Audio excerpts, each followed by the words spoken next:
For 6 months of the year, there is a town that the rest of the world simply cannot reach. Not because anyone has forbidden it, because the sea itself closes the door and does not open it again until it decides to. No road has ever led there. No ferry runs there. For half of every year, the only way in or out is a helicopter, if the weather allows it, and it rarely does. And on the shoreline of that frozen fjord, roughly 350 people are going about an ordinary Tuesday, exactly as they have for 100 years. Let's take a closer look. On the east coast of Greenland, where the land finally gives way to the largest fjord system on the planet, there is a town that most maps barely have room to label. Its name is Ittoqqortoormiit. In the East Greenlandic dialect, it means roughly the people of the big house, and it sits at the very edge of the Northeast Greenland National Park, a wilderness larger than most countries, almost entirely uninhabited beyond this single cluster of wooden houses. The town did not simply grow here over centuries the way most settlements do. It was founded deliberately in 1925, a specific year, a specific voyage. Roughly 85 people, most of them Inuit hunting families from a settlement called Prologue, far to the south, along with a Danish polar explorer named Einar Mikkelsen, sailed north into waters that froze behind them for most of the year, looking for a place rich enough in wildlife to support a permanent hunting community. Officially, the expedition was about opportunity. Fjords thick with seal, narwhal, walrus, and polar bear, hunting grounds better than anything left in the south. Unofficially, there was another reason entirely. Denmark needed a permanent human presence on this coastline to reinforce its territorial claim to East Greenland, at a moment when Norway had begun quietly eyeing the same remote shore. The ship carrying the settlers never even reached its intended destination. Drift ice, thick and unpredictable, damaged the vessel's rudder before it could go further, and the location of the town itself was decided as much by that accident of ice as by any careful survey. The first houses went up on the west side of a river mouth, in a landscape of bare rock and gently rising tundra, with almost no natural shelter from the wind. It was, from its very first winter, a settlement built at the outer edge of what a community could reasonably ask of its people. A century later, that town is still there, still small, still, by almost every measure that geographers use, one of the most isolated, permanently inhabited places on the surface of the Earth.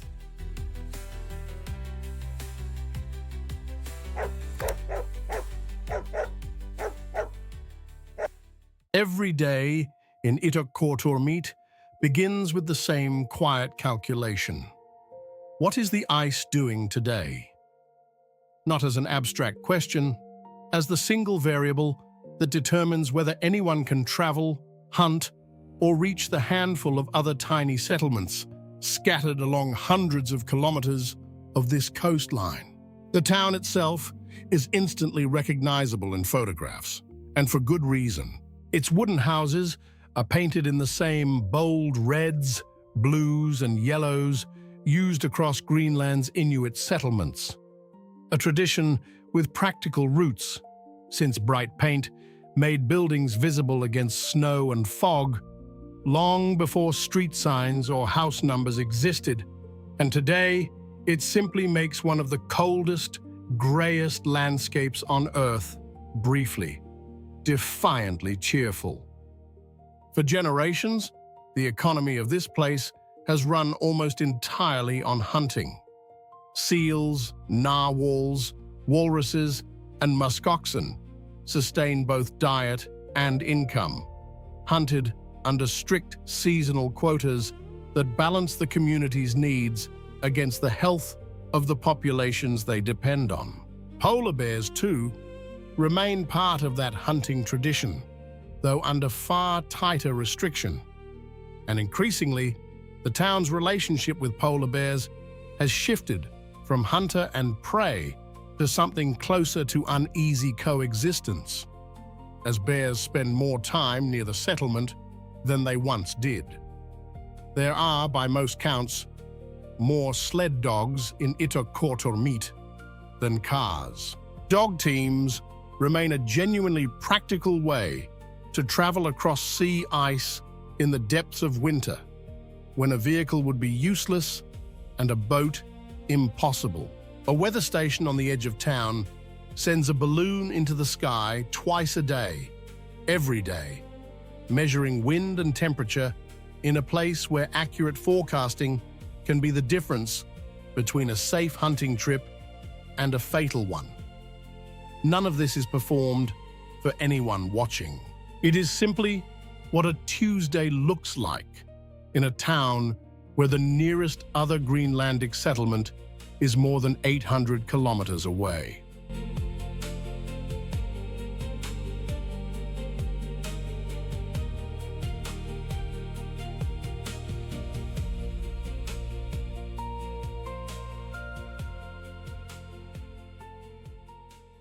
For 9 months of a typical year, sea ice surrounds Ittoqqortoormiit closely enough to walk, sled, and hunt across. A frozen extension of the town itself, as vital to daily life as any road would be elsewhere.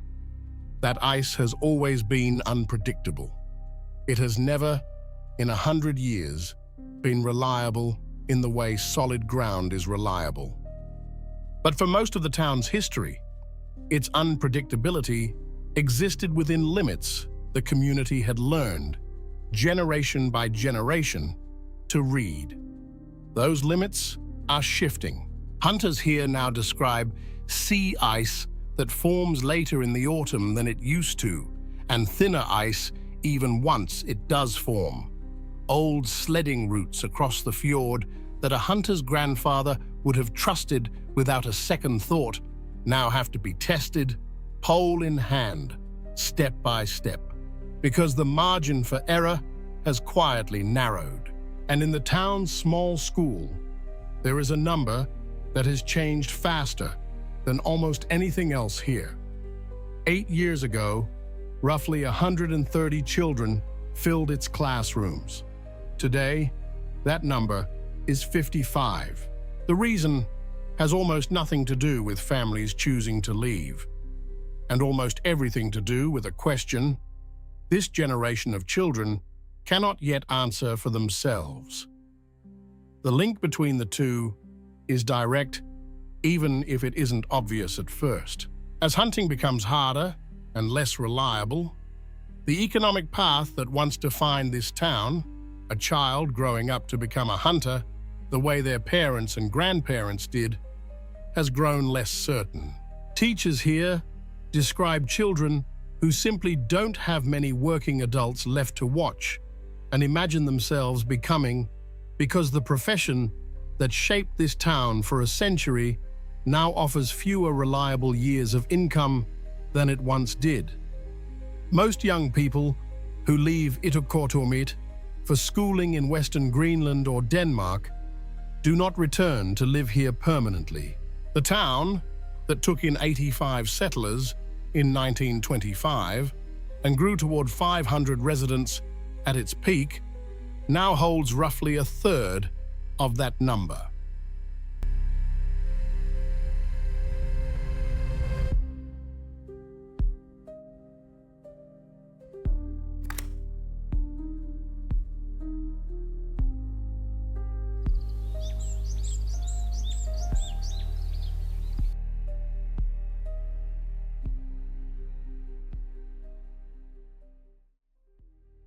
Because the ice is retreating earlier and later ice is forming, because of that, polar bears, animals that depend on sea ice to hunt seals far from shore, are spending more time on land, closer to the town than they ever have before. Because of that, Ittoqqortoormiit now maintains an organized polar bear patrol. Trained volunteers who walk the edges of the settlement, watching for exactly the kind of encounter that, a generation ago, would have been rare enough to become local legend rather than a recurring possibility. Because of that same instability, income from hunting has grown less predictable year to year, pushing more of the town's economy toward the small but growing tourism trade that brings expedition cruises into the surrounding fjord system each summer. A shift that provides some resilience, but one that arrived out of necessity rather than choice, and one that cannot replace what hunting has meant to this community for a century. And in the weather station's records, kept faithfully twice a day for over 19 years by the same man, there is a pattern buried in the numbers that scientists studying the Arctic have only recently begun to fully understand. It isn't really a story about temperature, it's a story about a threshold, one this town may be approaching faster than almost anywhere else inhabited on Earth.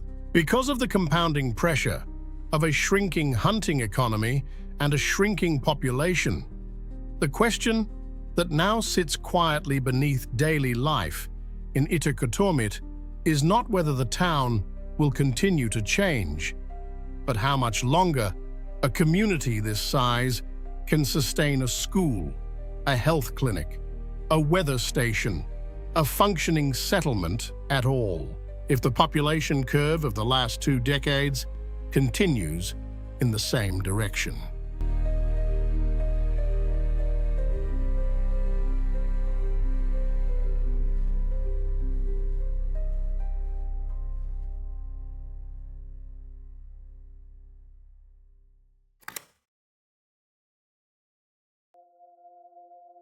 And yet, for every family that has left Ittoqqortoormiit over the past 2 decades, there remain roughly 350 people who have not. Their reasons rarely reduce to a single sentence. But the pattern that emerges again and again in conversations with those who stay has less to do with what the town lacks than with what it still stubbornly provides. A form of belonging built on proximity, kinship, and a shared fluency in reading a landscape that would be simply unreadable to almost anyone else on Earth. Older hunters still teach children how to test ice with a pole before trusting it with their weight. Families still share meat from a successful hunt across households the way they always have, an informal economy of trust that predates any government subsidy or supply ship. The town's few dozen sled dogs are still fed, trained, and relied upon, not as tourist curiosities, but as working animals whose skills remain, in the depths of winter, more dependable than any engine. This is not a community holding on out of simple stubbornness. It is one that has built over 100 years a way of reading and surviving this specific landscape that exists nowhere else. Knowledge that would be permanently lost, not relocated, if the last families who hold it ever leave.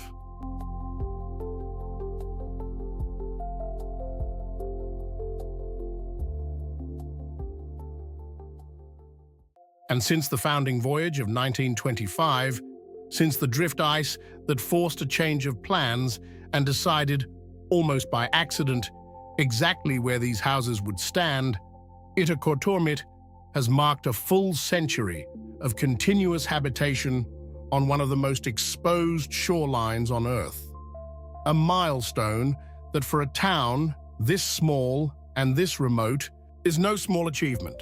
A modest guest house and a small museum now welcome the handful of travelers who make the journey each year, flying first to Iceland then to a remote airstrip called Constable Point, and finally covering the last stretch by helicopter, weather permitting. In summer, expedition cruises occasionally anchor in the fjord, their passengers drawn by exactly the isolation and untouched wilderness that has always defined life here.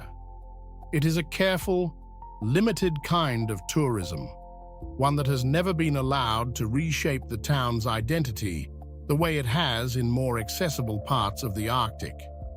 The bright houses remain. The dog teams remain. The hunters, fewer than there once were, still go out onto the ice their grandparents' generation first learned to read in 1925. A direct, unbroken thread of knowledge stretching across a full century, still alive today only because someone, each generation, chose to stay long enough to pass it on.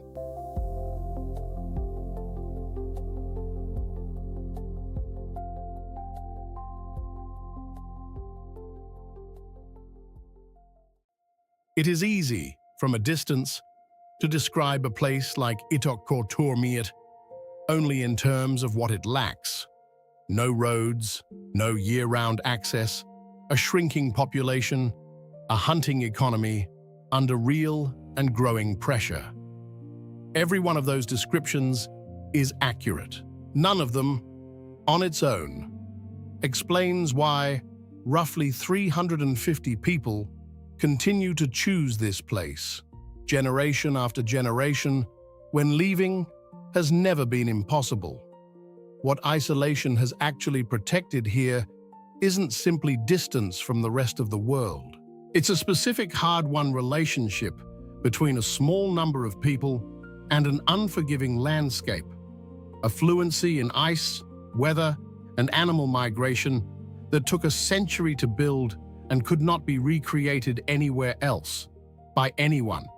No matter how much modern equipment or how much money were involved, 6 months of every year, the sea closes the door to Ittoqqortoormiit, and the people who live there simply continue as they have for 100 years, doing the quiet, exacting work of surviving a place that most of the world will never see. Not because they have no other choice, but because so far they have chosen this one. If you find meaning in these forgotten coordinates, consider subscribing to the map. Together, we'll keep rescuing these places from the silence of history. Sleep well.